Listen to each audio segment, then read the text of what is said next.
حضرت عبداللہ بن عمر رضی اللہ تعالی عنہ سے مروی ہے کہ حضور نبی اکرم صلی اللہ علیہ وآلہ وسلم نے فرمایا، کیا میں تمہیں حضرت نوح علیہ السلام کی اپنے بیٹے کو کی ہوئی وصیت نہ بتاؤں؟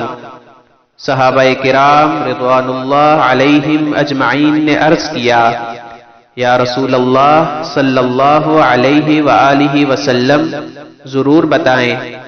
آپ صلی اللہ علیہ وآلہ وسلم نے فرمایا، حضرت نوح علیہ السلام نے اپنے بیٹے کو وصیت کی، اے میرے پیارے بیٹے، میں تمہیں دو کاموں کا حکم دیتا ہوں اور دو کاموں سے روکتا ہوں۔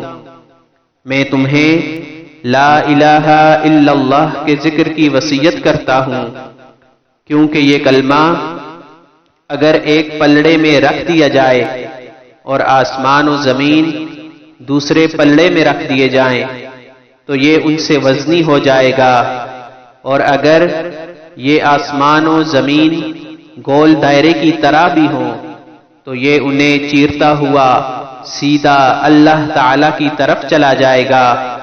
اس کے بعد پوری حدیث ذکر کی۔